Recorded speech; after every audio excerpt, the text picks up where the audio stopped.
करने की जरूरत है।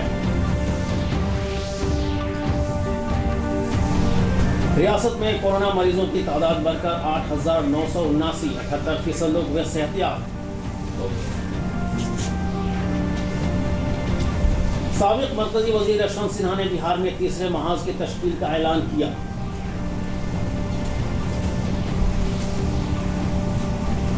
और भागलपुर जिले में लोग उठा रहे हैं डिजिटल इंडिया का फायदा।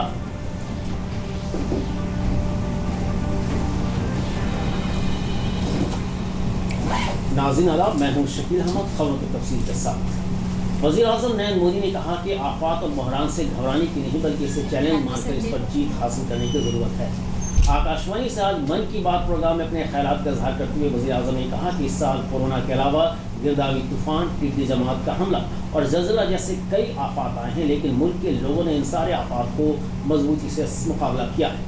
उन्होंने कहा कि बहरान और आफात के वक्त में घबराने की नहीं बल्कि ऐसी सूरत हाल में तख्लीक और तहकीक करने की ज़रूरत है।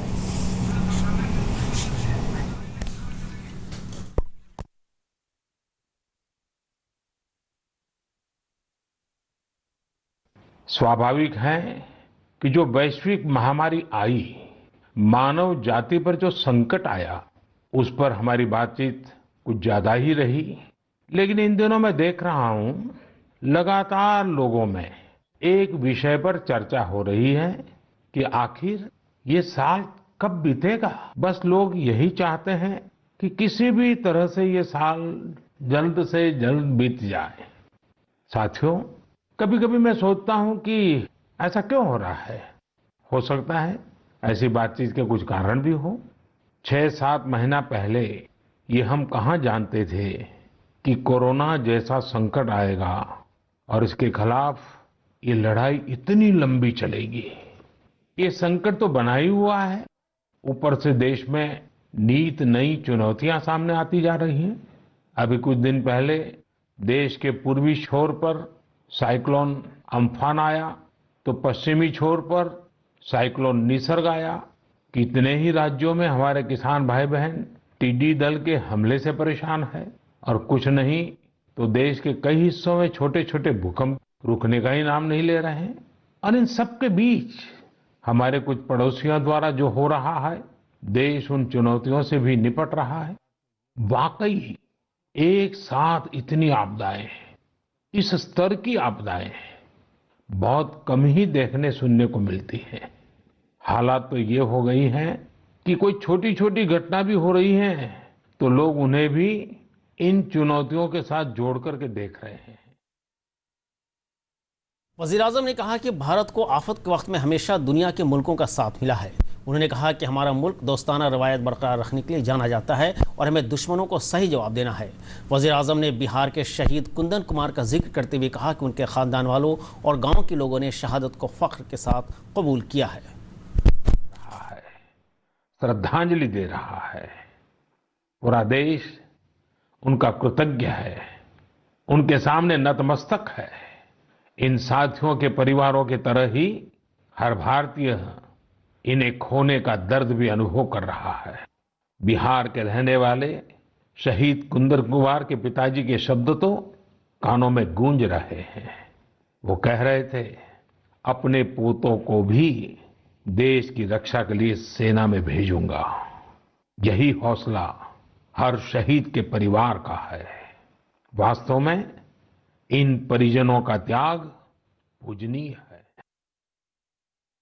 वज़ीर-ए-आज़म ने कहा कि कोरोना ने हमारे जीने के तरीके में तब्दीली लाया है। उन्होंने कहा कि मुल्क के लोगों से खुद कफील बनने को कहा। उन्होंने कहा कि अवामी हिस्सेदारी के बगैर ये मुमकिन नहीं है। वज़ीर-ए-आज़म ने मकामी पैदावार को भी फ़रोग़ देने पर जोर दिया। भारत आगे बढ़ने का निरंतर प्रयास कर रहा है। भारत आत्मनिर्भरता की तरफ कदम बढ़ा रहा है। साथियों, कोई भी मिशन पीपल्स पार्टिसिपेशन, जन भागीदारी के बिना पूरा नहीं हो सकता, सफल नहीं हो सकता। इसलिए आत्मनिर्भर भारत की दिशा में एक नागरिक के तौर पर हम सबका संकल्प, समर्पण और सहयोग बहुत जरूरी है, अनिवार्य है। आप लोकल खरीदेंगे, लोकल के लिए वोकल होंगे तो समझिए आप देश को मजबूत करने में अपनी भूमिका निभा रहे हैं। ये भी एक तरह से देश की सेवा ही है। वज़ीर आज़म ने कहा कि कोरोना का बहरान अभी ख़त्म नहीं हुआ है। हमें अनलॉक की मुद्दत में लापरवाही नहीं बरतने बल्कि पहले से ज़्यादा एहतियात बरतने की ज़रूरत है।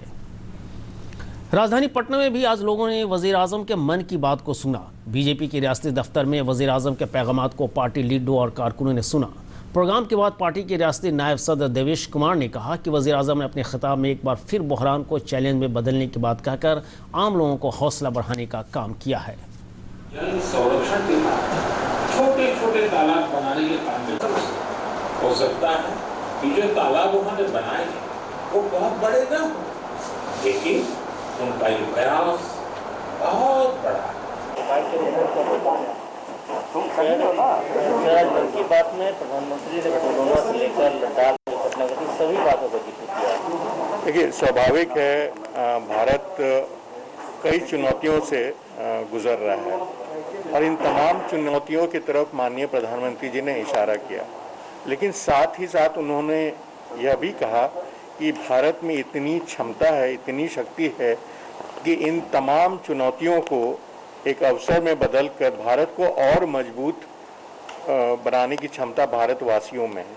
उन्होंने इसी प्रक्रिया में कोरोना वायरस संक्रमण की बात कही, लद्दाख में जो घटनाएं हुई हैं उसकी बात कही, जो प्राकृतिक आपदा हुए हैं, जो भूकंप आए, जो साइक्लोन आए, तमाम विषयों पे उन्होंने हमारा ध्यान आकर्षित किया।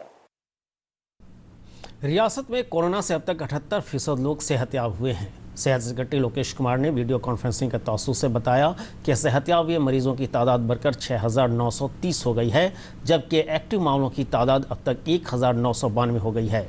उन्होंने बताया कि गुज़श्ता 24 घंटों में कोरोना के 301 नए मामले आए हैं।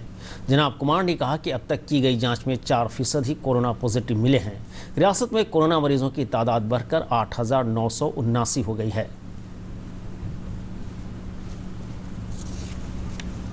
यहाँ राज्य में इस प्रकार रिकवरी का जो दर है वो 78%, 78%। पिछले 24 घंटे में कोविड-19 पॉजिटिव 248 मामले आए। वहीं महकमे इत्तलात व तल्लुकात के सेक्रेटरी अनुपम कुमार ने बताया कि रियासत में मुस्तफिजीन के दरमियान राशन कार्ड की तकसीम तेजी से की जा रही है। मुख्तलिफ मनसूबों के तहत अब तक 8,62,00,000 लोगों को रोजगार दिया जा चुका है। जो गैर राशन कार्डधारी सुयोग्य परिवार हैं, तो ऐसे 22,02,000 परिवारों को अभी तक राशन कार्ड इनको जनरेट किया जा चुका है इसका, और जो वितरण कार्य भी अब प्रारंभ हो गया है और अभी तक 14,100 कार्ड वितरित किए जा चुके हैं और 15 जुलाई तक इस वितरण को पूरा कर लेने का लक्ष्य है। रोजगार सृजन को लेकर लॉकडाउन की जो अवधि प्रारंभ हुई उस समय से लेकर अब तक 4,67,000 से कुछ अधिक योजनाएं ली गईं और उनमें 8 करोड़। साबिक मरकजी वजीर यशवंत सिन्हा ने बिहार में तब्दीली के लिए तीसरा महाज बनाने का ऐलान किया है। पटना में नामा निगानों से खिताब करते हुए जनाब सिन्हा ने कहा कि तीसरे महाज आइंदा बिहार असेंबली इंतखाबात में उम्मीदवार उतारेगा। जनाब सिन्हा ने कहा कि रियासत की बदहाली के लिए रियासत की मौजूदा हुकूमत को जिम्मेदार ठहराया। उन्होंने इल्ज़ाम आयद किया कि 15 सालों के दौरान रियासत को खातिर खात तरक्की नहीं हुई है, जिसकी वजह से लाखों मजदूर अभी भी रोजी रोटी के लिए दूसरी रियासतों में जाने पर मजबूर हो रहे हैं। जनाब सिन्हा ने इलेक्शन कमीशन से वर्चुअल रैली के बदले रवायती रैली के जरिए ही इंतखाबी तशहीर कराने का मुतालबा किया है। प्रेस कॉन्फ्रेंस में जनाब सिन्हा के साथ साबिक मरकजी वजीर नागमनी, साबिक वजीर नरेंद्र सिंह, साबिक रुकन पार्लियामेंट अरुण कुमार समेत कई दीगर रहनुमा मौजूद थे। वज़ीर आज़म के डिजिटल इंडिया का फ़ायदा अब गांव तक देखने लगा है। बिहार के दूर दराज इलाकों में डीजी गांव कायम हुए हैं, जहां लोग इंटरनेट के तवस्सुस से ज़रूरी खदमात और बैंकिंग का फ़ायदा उठा रहे हैं। भागलपुर ज़िले में ही ऐसा एक गाँव मंडवा, जहां लोग अपने खातों से पैसे निकालने से लेकर पैदाइश और मौत का सर्टिफिकेट तक घर बैठे ही हासिल कर रहे हैं। पेश एक रिपोर्ट है भागलपुर जिले का मंडवा गांव। इस गांव में स्थित कंप्यूटर सेंटर पर ये छात्रा माइक्रोसॉफ्ट कंप्यूटर बेसिक्स के साथ साथ दूसरे जरूरी सॉफ्टवेयर का प्रशिक्षण ले रही है। अंजलि इसी गांव की है और फर्राटे से अंग्रेजी बोल रही हैं। Microsoft Office. I've opened that and I'm doing the results of some children's that I know, and I want to know about their total score. That's why I'm doing. And this computer is so essential for me, and this is so and this one is so easy to do. ग्रामीण विनय कुमार मिश्र कहते हैं कि गांव में internet की सुविधा हो जाने से अब पैसे निकालने के लिए कहीं और नहीं जाना पड़ता, साथ ही पैसे की बचत भी आसानी से हो जाती है। अरे हम लोग को तो गाँव में पैसा मिल जाता है, माने इंटरनेट का सब सुविधा यहीं पर मिल जाता है, इसलिए हम लोग तो बहुत खुश हैं। गांव में स्थित CSC के संचालक मनीष चौधरी कहते हैं कि गांव में इंटरनेट से जुड़ी सेवाओं के साथ साथ ई-मार्केटिंग के जरिए लोगों को सस्ती कीमत पर सैनिटरी नैपकिन का निर्माण करके बेचा जा रहा है। इसके साथ ही प्रधानमंत्री का डिजिटल इंडिया का सपना पूरा हो रहा है।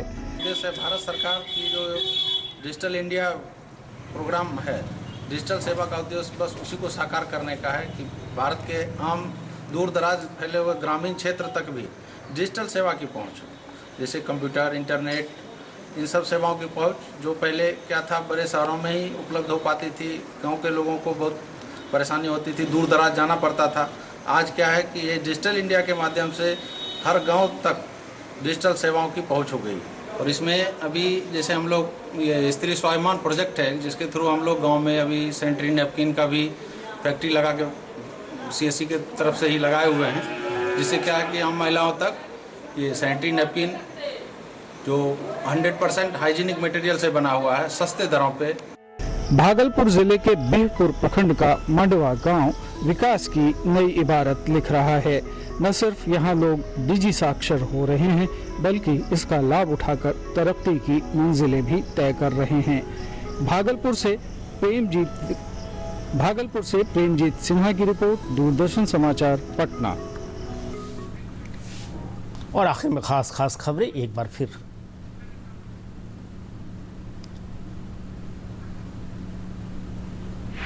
वज़ीर-ए-आज़म नरेंद्र मोदी ने कहा, आफात से घबराने की नहीं, इसे चैलेंज मानकर जीत हासिल करने की जरूरत है। रियासत में कोरोना मरीजों की तादाद बढ़कर 8,979, 78% लोग हुए सेहतयाब।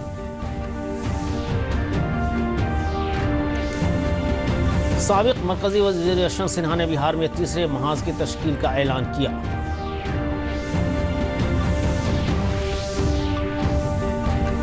और भागलपुर जिले में लोग उठा रहे हैं डिजिटल इंडिया का फायदा।